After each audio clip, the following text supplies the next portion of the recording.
Hey everyone, today's video, I'm going to talk to you guys about how to move your wrists in the backswing and the downswing using a really cool device called the Hack Motion Sensor. Now, this is a really cool device that will actually measure how your wrists move in degrees. So it's very, very specific, but very easy to use. So I'll be showcasing how my wrists move throughout my own swing and kind of use this device to actually enhance how I explain the concepts today. So first, I'll be talking about what you should be doing. Second, how to fix some common issues that most people suffer from. And then number 3 is how to actually practice using the sensor. And if you are looking to buy one of these sensors, you can hit the link in the description box below. And if you haven't already, please hit that subscribe button. It'll really help me develop more content in the future.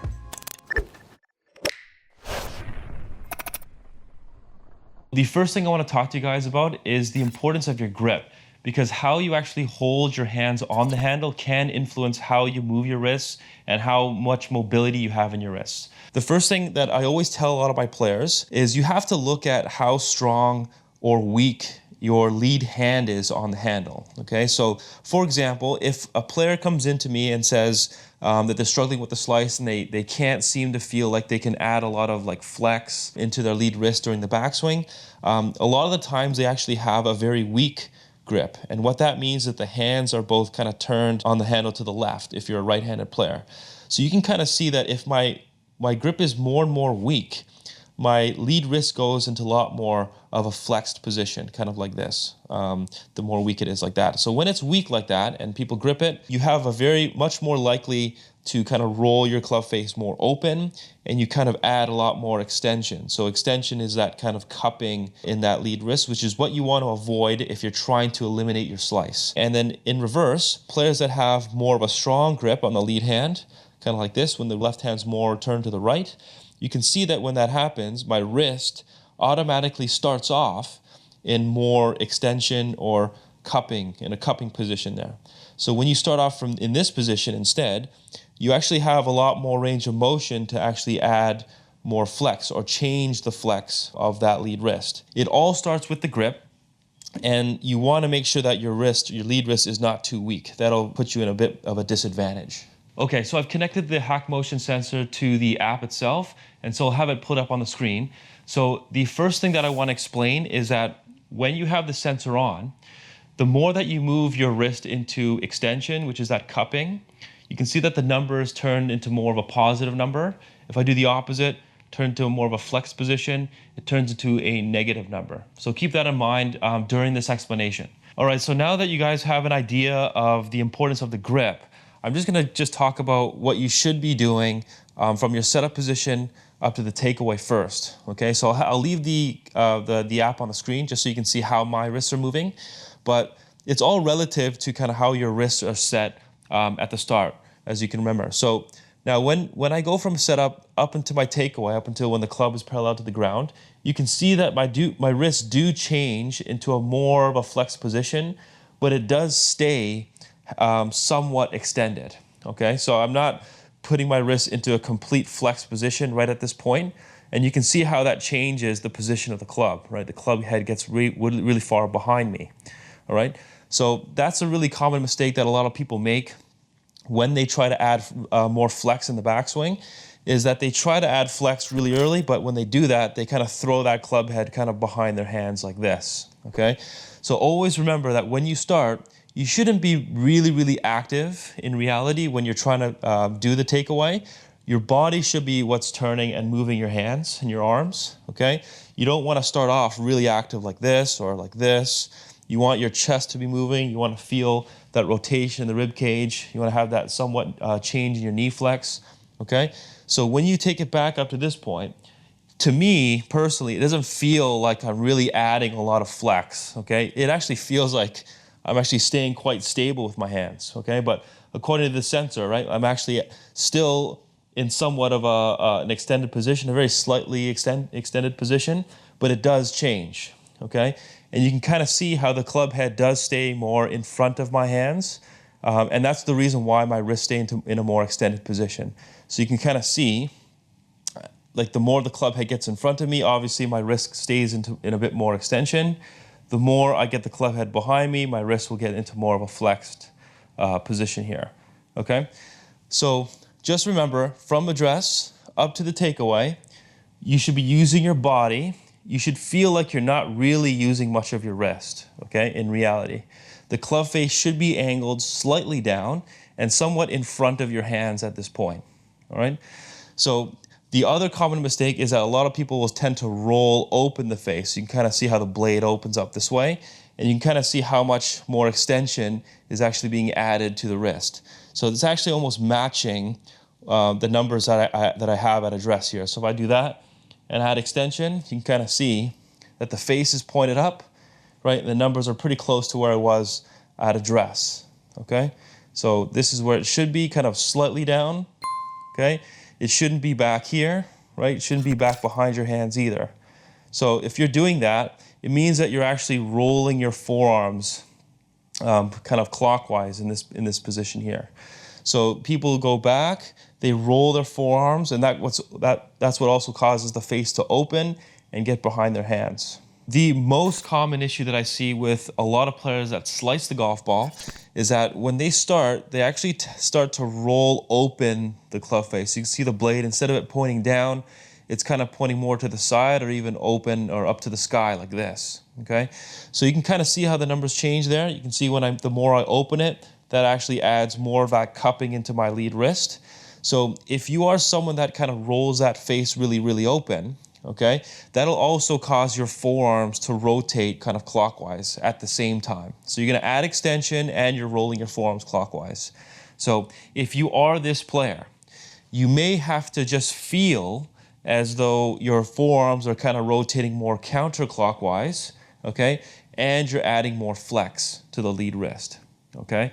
So if you are this player like this, okay, whips the club back, face is open, then to get yourself more in this position here, it'll have to feel like the opposite extreme. So you're gonna have to feel like as you turn and as your hands go around you, your forearms will turn more counterclockwise, right? And you wanna feel as though the club face is turning down, all right? So remember, feel versus reality is different. So if this is your habit and you feel this extreme, okay, you'll probably end up closer to what I look like right now here, okay? And when you go to hit golf balls using the sensor, if you hit a few shots, you might notice that it might not change as much as you think. So now that you guys know what you gotta be doing from address up to the takeaway, I'm just going to talk about how to get to that top position and what you should be feeling, all right? So now with the sensor here, when I go from this takeaway position up to the top, I'm still gonna be in somewhat of an extended position, okay? You don't have to be like Dustin Johnson or Colin Morikawa, who actually visibly have a flex in that lead wrist. I think that's, in most cases, a very rare instance, right? Not many people will actually have a visible kind of flex or bow in that lead wrist. There's always gonna be some amount of extension usually, okay? But you don't want to have it really extended like this. Okay, you can kind of see how the numbers are really extended. And you can see if you look at the club face, remember the more extension that I add, I'm just gonna lower it so you guys can see, but the more extension I add to that wrist, you can see how the face twists more open, okay? And what that'll do is that'll encourage you to actually also throw the club head more in front of your hands and swing across the golf ball to the left with an open club face. So if you do use a sensor and find out that your wrist is like too extended, then you'll have to, again, feel like by the time you get to the top, it's more flexed, okay? And when it's really feeling flexed, when you go to hit the golf ball, it might not actually be what it feels like, all right?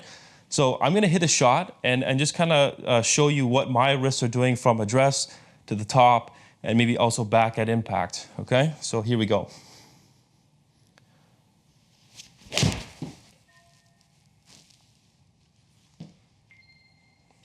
Okay, so yeah, you guys can see on the screen there.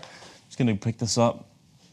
Yeah, so you can see that. Wow, I didn't think it was gonna be that extended, but you can see at address, I'm positive 25 extended.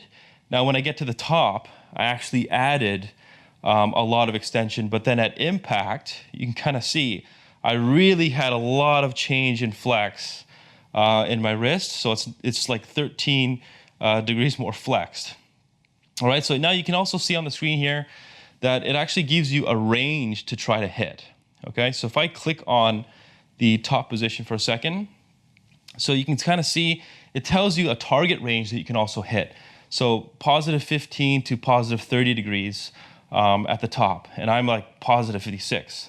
Okay, so when I go back, now when I set the sensor down and I try to rehearse things, obviously at the top I need to feel a bit more flex. So I need to really kind of rehearse or feel a little bit more flex than usual. Okay, so I get to the top, I'm gonna feel like a bit negative. So I'm a bit negative, I really feel flexed here. Okay, so I'm gonna hit another shot and see if I can get closer. Ooh, a bit thin, but. Okay, so yeah, so it's still 13 degrees too extended. Wow, I really feel like my wrist is like this, but obviously it still has some extension to it. That's crazy. Okay, so let's try it again. So I'm really gonna feel from this takeaway position as I get to the top. I'm gonna feel like the club face still turns down a little bit. I'm not gonna feel like it opens up. I'm gonna feel like it still turns down. And you can see my wrists kind of feel like as they're going up, it's getting more and more flexed. Okay, so let's see again.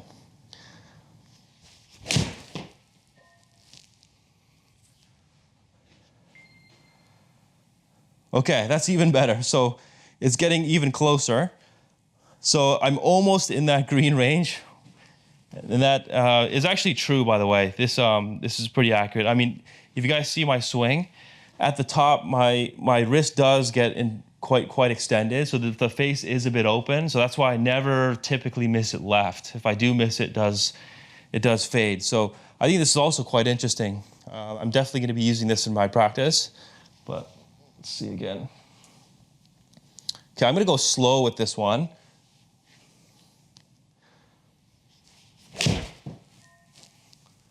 Oh, that feels so flexed. All right, there you go, perfect. I got in that range, okay? So I got it at the top at plus 27. So you can kind of see that even though I felt like I was like Dustin Johnson at the top there, I went slower so that I can actually feel a bit more control at the top. And then that actually put me in a really good range. So I kind of got a feel for that. So I'll kind of try and do it again one more time.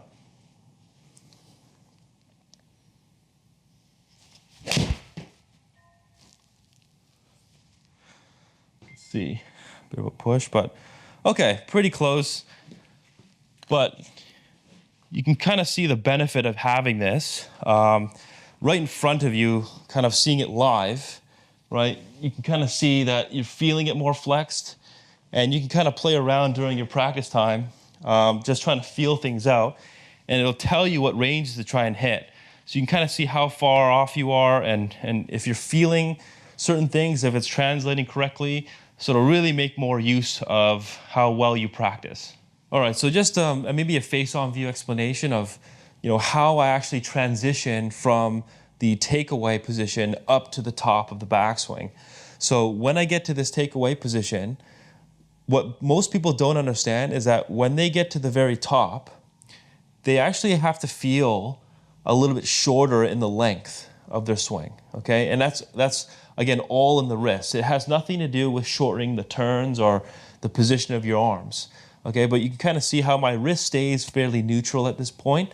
But as soon as I add more kind of angles in my wrist, right, to feel like the club head goes further back, you can kind of see I have to add more extension, all right? So if you think about it, if you try to actually hinge the wrist straight up, there's not much mobility there, because there's just a bone that kind of prevents it from going any further. So when you try to actually add more angles in the wrist, you actually go more into extension. Okay, you can kind of see that with the numbers as well, right? I can't really move my wrist much from here. So when I always ask someone to feel more flex, they usually also have to feel like they're not kind of creating as many angles here. They have to feel a bit more of a wider angle between kind of their lead arm and the club shaft, okay? So you can kind of see the sharper the angle is, the more extension that I create, and the wider the angle is, the more flex that I can create as well at the same time. Okay, so that's something that not a lot of people think about, but that's an important feel that you guys should be applying when you try to get to the top of the backswing with more flex in that lead wrist. All right, so what I'm gonna try to feel after kind of explaining to you guys is that I wanna feel a bit wider angle between my lead arm and the shaft, okay? So that's gonna help me maintain a bit more flex in my lead wrist.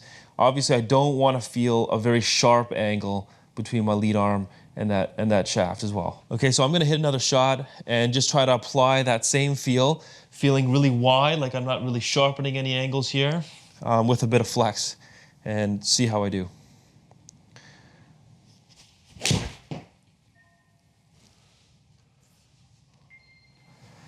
Okay, perfect. I got in that perfect range. So now that I have confirmation from the app, I can actually apply that same feel for the rest of my shots just to see if I can kind of stay close to that range. So I've established a feel and I have confirmation from the app.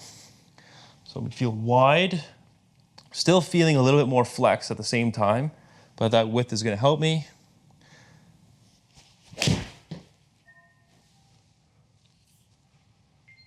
Felt pretty good. There you go, another one. So now that I know I've got another confirmation, that feel is what I'm gonna try to apply for the rest of my practice. So having that app here is really, really helpful for me. It really tells me that what I'm feeling is actually putting me in the right spot. Thank you guys so much for watching. Now, if you have any questions about anything that I've talked about, you can leave a comment down below. If you wanna ask me about the sensor, you can also. I'll try my best to kind of give you the details on how things work. But again, if you want to purchase one of these things, then you can click on the link in the description box below. See you guys next time.